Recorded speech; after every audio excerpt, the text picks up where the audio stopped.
Hey, what's going on, guys? Today we're doing a 2026 buys and sells Dynasty fantasy football. Today I'm joined with Jaden. What's up, guys? I'm James, and today we're going to start with the buys. I'm going to start off with David Montgomery. I'm looking at 4.5 yards per carry average over the past few seasons. He is a red zone TD vulture. He's more of a power back. Teams are going to look to bring him in. Obviously, we know the trade rumors. Monty's looking to get out of Detroit. I think rightfully so. They're kind of looking to use Gibbs as more of a workhorse. Look for a contender to pick him up. Be a red zone TD vulture. If you can acquire him for anything like a mid to late round pick, maybe a 2 package of a couple 3s and player you want to grade up for, I think that'd be great value, a great flex option when it comes to playoff time. Could be a league winner with all those red zone TDs. Yeah, and I did hear that the Lions are probably potentially moving off of him. They saw what they liked from Gibbs, and obviously Gibbs is a top 3 running back in the league, so why limit his touches? And David Montgomery, he's obviously on the older side, and that's a part of the reason why his dynasty value is pretty low at the moment. I know his value, I think I saw his value around Theo Johnson the other day on Keep Trade Cuts, so if you can get that value for him, especially as a contender, I just feel like that's kind of a slam dunk.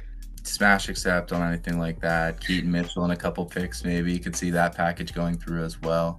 Yeah, 100%. All right, so I'm going to start with one of my buys, probably my favorite buy of the offseason here, Zay Flowers. Right now, I feel like he's extremely undervalued for what he just did. He finished as a top 7 receiver overall this past season. He's currently ranked as wide receiver 27 on Keep Trade Cut, and that's behind names like Travis Hunter, who's going to be on this list coming up, Devontae Smith, Jalen Waddle. I just feel like he's much safer than all of those names, and I feel like he provides a safer floor as well as probably a higher ceiling, besides maybe like Jalen Waddle if like he gets like a great quarterback or something. But this guy should 100% be kind of a top 20 value in terms of wide receivers. He's also very young as well, so I feel like if you can do something like the 108 for Zay, that's kind of like his market value price right now, and I would do that in a heartbeat just because this draft class is not very great. I would do a 27 second if you can kind of sell the hype of that class. I just feel like Zay is a much safer option. And then the 201 and the 209 for Zay in a future third is the one that I would really like to do. So if you can do a trade like that, I would definitely do it. I think he's a great wide receiver 2-3 flex piece for contenders. Constantly undervalued. I understand the reasons. He's more of a slot guy, not really seeing a lot of those red zone targets. I also find that Lamar is going to be running a lot less probably in his later years. Saw a lot of injuries this year, and we know Lamar can sling it. So if they don't get one of those receivers, if they go off the board early, which it looks like they are, they're going to be relying a lot on Zay. I could see a 1,200 yard season. I think if you could get him for a late first round pick potentially as a flex piece, he could be another guy that could be a clutch piece down the line for you. Yeah, and I feel like Lamar already showed that he can burn him through the air. He had 41 touchdowns his almost MVP season, where Josh Allen just probably didn't even deserve it over him, to be completely honest. But he probably should have been MVP. But he's gonna have a new coach. It's gonna be interesting to see like if it's an offensive head coach or a defensive head coach, and like who the OC is there. That'll be a huge question mark. Nonetheless, I just feel like Zay Flowers is as safe as it gets, and he's not even just a contender piece. Like, he's also pretty young, so if you can, even on a rebuilding team, I feel like depending on the value, you just got to do it. Especially looking in this class, if you're in the late first round and guys like Denzel Boston, Casey Conception come off the board, absolutely try and flip it for a guy like Zay Flowers would be a perfect option. Absolutely. 100%. Yeah. All right, moving on to my next buy. This was my favorite target of the offseason, someone that I was probably looking to get. And it's obviously situational depending on your league, but I'm looking at Justin Jefferson here. I'm sure he's a lot of people's favorite buys after the worst season of his career. And it was not largely due to his fault. Yes, JJ wasn't himself. There was some red zone drops, and there were some moments where he could have maybe picked up JJ and elevated the play. McCarthy, that is. He could have maybe elevated his quarterback, and he didn't do that as much. Didn't really seem himself as well. Seemed a little bit down in the media and stuff. But we've seen this a lot of times where where wide receivers, especially big X guys who like deep routes and go balls and stuff like that. JJ can spray around the field. We know that. But a bigger guy like that who thrives deeper over the middle of the field. Sam Darnold was opening him up those post routes, up the seam, stuff that JJ wasn't really hitting. So if they can maybe look to get a quarterback, if I'm the Minnesota Vikings GM, I'm trading a second for Mac Jones tomorrow. Really any quarterback they can get in. Malik Willis, I think, would even be a better option, but just anyone that can really open up that offense and just keep the chains moving, because JJ, he's just right about to turn 27. He's not too far removed from being a top 2 dynasty asset and was widely debated between if he's still the number 1 with Jamar Chase. I still think he's a top 3 wide receiver, absolutely. If Minnesota looking in to bring a quarterback, which I absolutely think they will, especially with rumblings about KOC and stuff like that. I've heard a lot of Vikings fans have said about him, even though he's a great head coach.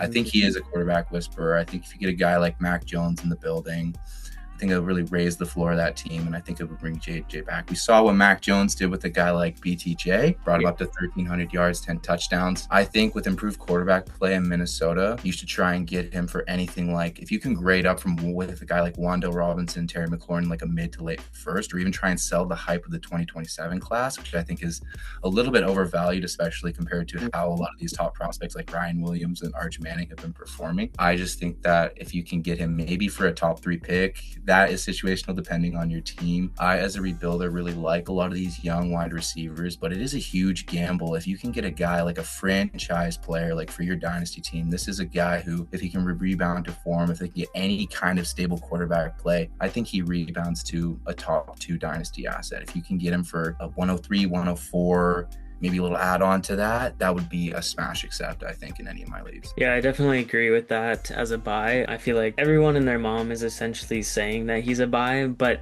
we just got to point it out for obvious reasons. There are some people that are still down on him. They think that JJ McCarthy is going to be like a franchise quarterback for the Vikings, but he's just not, right? Like the staff, the GM, everyone's been asked about him, and they're just saying, you know what, we don't know for sure if he's going to be the starter next year. We want to bring in some veteran competition, and I feel like I would be very surprised if that vet did not beat out McCarthy with kind of how inconsistent he played last season. But I just feel like Justin Jefferson is one of the most guaranteed players to increase in value next season, and he's been consistently a top 3 dynasty guy. He's only 26 years old, so I feel like he's a lot safer, and he's got a high ceiling of an option like Jordan Tyson or like Carnell Tate, and taking the risk on them. It's like the mystery box versus the boat thing. I'd rather just take the boat at that point. So if you can kind of, unless you have like the 101 and the 102 like with Lemon or Love, and even if you have them, like it's debatable if you would do a swap for JJ straight up, depending on kind of how your team's built. 103, 104, 100% I'm swapping straight up for JJ.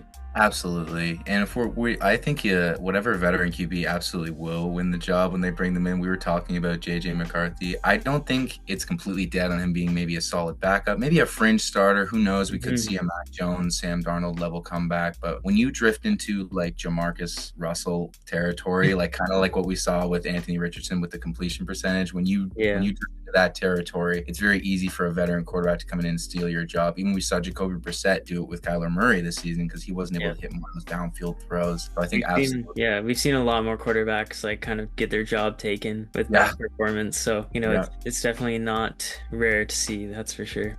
Ryan Fitzpatrick would have killed in this market. Yeah, he would have. Lots of teams are just looking for veteran backup quarterbacks that can just step in whenever their younger quarterback isn't performing the way they want. So especially with Justin Jefferson as your receiver, if you're getting him frustrated, you definitely don't want that. You want to make him happy, and I know that a veteran quarterback is something that he would definitely love to have for sure. All right, so I'm gonna go with my second buy here. Cam Skattebo is a perfect buy right now. Definitely being undervalued right now in my opinion, just due to the injury that he sustained. A lot of people are kind of grouping it into the same thing as like an Achilles injury or something like very, very detrimental that the next year that they won't be coming back very well from. But this was a type of injury. It was an ankle dislocation, and Cam Skattebo, we've obviously seen him starting to rehab, and he's doing very well in the rehab according to reports. Cam Skattebo's injury is just not very concerning. It's very easy to come back from the next season and still play. to the level that he was before.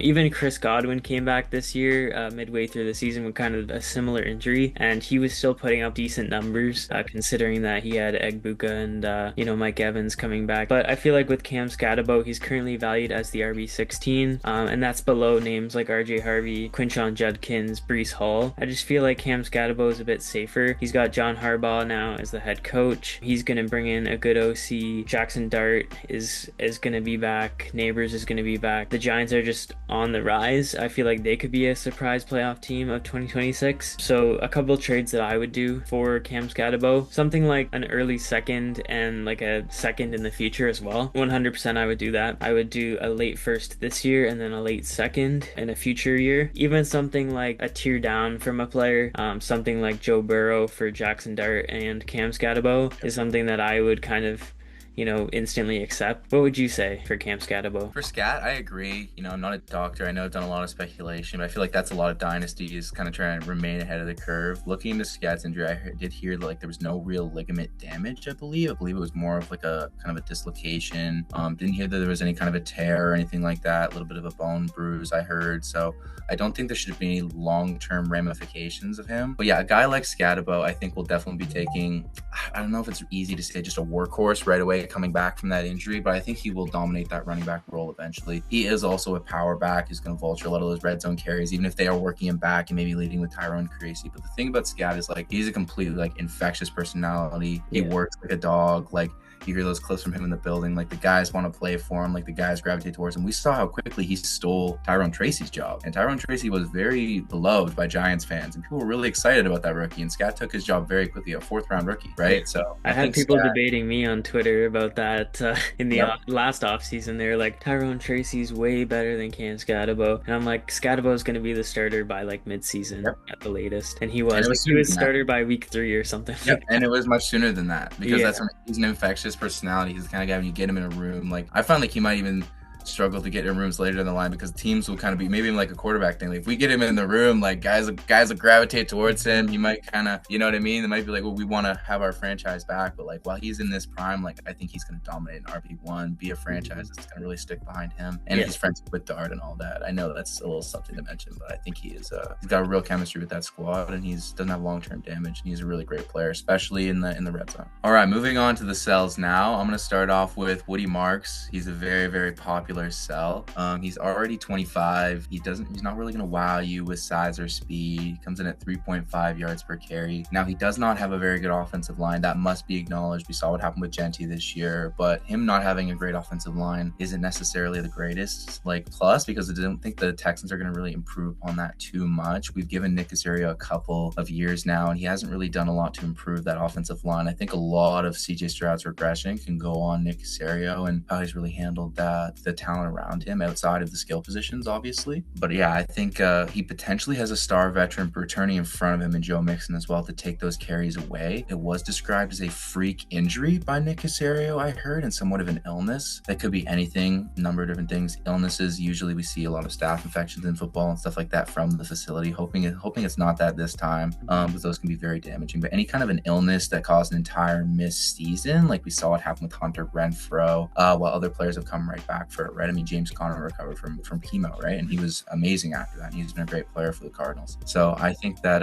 it's very up in the air with Joe Mixon and where Woody Marks' role even is right now. I think in a very weak running back class, I don't know if they'll draft anyone very substantial to take the RB2 role, at least behind him. So it all kind of hinges on Joe Mixon and how they work to address that offensive line. But just with Woody Marks as a player and that kind of a dangerous situation around him, while he had some decent stats this season and while he was the workhorse back, I think this is the time to maybe offload him. Anything, I would say maybe like a second round pick. If you could use him in a package for maybe guys like Omarion Hampton or like an older player, Josh Jacobs, I'm sure you would need a lot to grade up, but anything like that, I would obviously smash accept. I would take a second round pick for Woody Marks at this point in time for sure, with the Joe Mixon thing especially. And I do know that there's a lot of good free agent running backs out there. Either one of them, they sign one of them, like if they sign like a Breece Hall or something, his value is just completely tanked. You're not getting anywhere close to a second, maybe not even a third for him at that point. And his play just wasn't very efficient this year, I noticed as well. So he's an obvious sell for me as well. Yeah, so my first sell would be Justin Herbert, just because right now his value kind of skyrocketed. Obviously, the Mike McDaniel news, him being the offensive coordinator now in Los Angeles, is going to kind of skyrocket his value, maybe even more. Right now, he's just ahead of guys that I feel like he shouldn't be ahead of. He's currently ranked ahead of Patrick Mahomes, Jalen Hurts, even Jackson Dart, I think, is a better quarterback. You could argue Bo Nix as well, but he did finish as the QB 10 overall. He hasn't finished as a top 9 quarterback since 2021, and he's currently valued as a QB 7. So if you want to overpay for a guy who's probably not even going to be a top 9 quarterback in fantasy, that's probably something I would advise against. If you can trade for like Jalen Hurts in a third and only give Justin Herbert, I would do that for sure. Another trade I would do is trade away Justin Herbert for Drake London, if that's even possible. Herbert and a young second round caliber player or a second round pick for someone like Lamar Jackson just to tier up. I would do that just because Lamar's value is also very low right now. So maybe you could make a case that he's kind of a buy candidate right now. Trades like that, even like Herbert for Josh Jacobs, Daniel Jones, and a second, something like that. Like if you want a big package for kind of a tier down, I would do that. So mostly with Herbert, I would look to kind of either tier up or tier down, or even just trade him away straight up for like a skill position running back or receiver, like someone like Drake London, for example. If you can't do that, then I would just kind of look to either like move off of him for a quarterback that'll give similar production, or like I said, just kind of tier up to a guy that's going to be probably 5-7 more points per game. Something I would do. Yeah, absolutely. I mean, I'm a huge fan of Justin Herbert. I'm honestly probably the ideal market, but for a guy like Justin Herbert, but I see exactly what you're saying in that you see the throws. I can't get that throw against the Giants from a few years out of my head, and that's what people say he's a social media quarterback. But you look at the numbers, and he's one of a very, very short list to throw 30 touchdowns 3 times in his first 3 seasons. One of a very, very short list to throw 5K numerous times already. So he's very, very, very good, especially prolific downfield passing. The thing when it comes to his fantasy value is he does not have a lot of rushing when it comes to that. Yeah, for sure. We know that his play caller, Greg Roman, was very, very conservative over the past couple of years, and that was kind of maybe limiting his ceiling. But I think you're right. With his fantasy finishes, with the lack of kind of running upside, I think he profiles as to finish more as like a Mayfield, more like a Goff, like the high kind of passing volume. But he's kind of seen in more of like the Allen, Lamar, and he's not exactly producing to that level. If you can tier up to one of those guys, much like you're pointing to, that's a smash accept. Or if you can even land a large package, if you can, a huge haul for a guy like Justin Herbert, I think that's a smash accept also, especially if you have depth at the quarterback position. And just last year he wasn't even a top 10 quarterback in terms of value, and he's just getting older, right? Obviously age isn't kind of much of a concern for him, but I feel like I didn't see what people are seeing, I guess. Like I don't know. Yeah, that's why I will defend him, because I don't think he's a social media quarterback. I think he does put up the passing volume, but like you said, like he even like got people like me see him somewhat in the same echelon. I wouldn't personally put him there, but in the same echelon as guys like Burrow, Lamar, Allen. Like maybe in real life. Maybe exactly. This is kind of like maybe a Mahomes-esque kind of situation where like Mahomes for the past few years at least, where like he's not producing the most fantasy value per se. Yeah, like hovering around like quarterback 7, quarterback 8. Exactly. Whereas obviously he's kind of an elite, best of the NFL type of quarterback, but in fantasy he just kind of saves it for the playoffs. I just feel like we all know he is at least perceived as top 5. Some maybe even put him at top 5. I think he's certainly around that range, but for fantasy, I agree. I think he's hovering around some of that QB 10 mark, something like Goff, something like Mayfield. He's around that range, and he's not perceived that way. So that's there's just no way he should be above Mahomes or Jalen Hurts. There's just no way. No, I agree, especially with Mahomes getting Eric Bieniemy back. That's huge. That's huge. I love that. They had some of the best seasons that KC's ever had with Eric Bieniemy. And I understand the warts that he had and maybe why he didn't get a head coaching gig, but I don't understand why he wasn't sought after as an OC, much like a guy like Mike McDaniels, much like Josh McDaniels. And he did well with the Bears running back room too. Absolutely. Swift got revived for sure. All right, my next cell I'm going to be getting into is Tyler Shough. This is a personal one for me. I've been a little bit low on him for a while. I'm sure we were all surprised at the draft pick, and it's gone pretty well for Saints fans. I know he's favored for the Offensive Rookie of the Year. I personally would definitely give it to Ted McMillan. But I know a lot of Saints fans have really bought in on this player, and people really like him. I see it as kind of an opposite view. In 9 starts, he had 10 touchdowns, 6 interceptions. Rattler had 8 and 5 and 8. So it's very, very similar stats. Rattler's a much younger player. Shough played a lot less competitions. He had that big win against the Titans. Everyone loved that rushing touchdown and stuff like that. He also later in the season against weaker competition.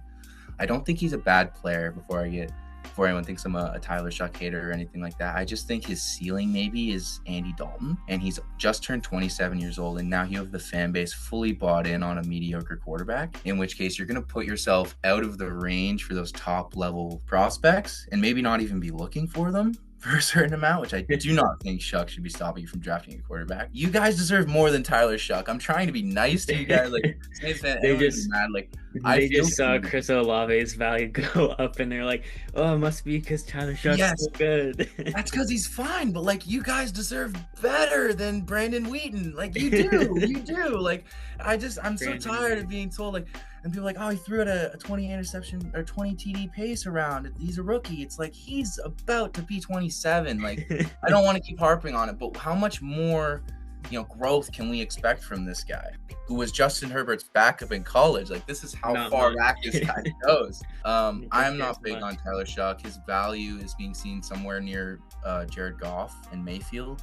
I think that has to have somewhere to factor due to the perceived age, in my opinion, because he's only 4 years younger than Mayfield, and only 5 years younger than Goff, which is not a huge leap when it comes to quarterbacking. So I don't think he's going to be putting up very similar production in terms of them. I don't see the Saints having this huge kind of rebirth and stuff like that, especially since they're kind of stuck in cap hell. They're rotting in a little bit of mediocrity. They have a really good draft class, and Mickey Loomis is a good drafter. I will give him that.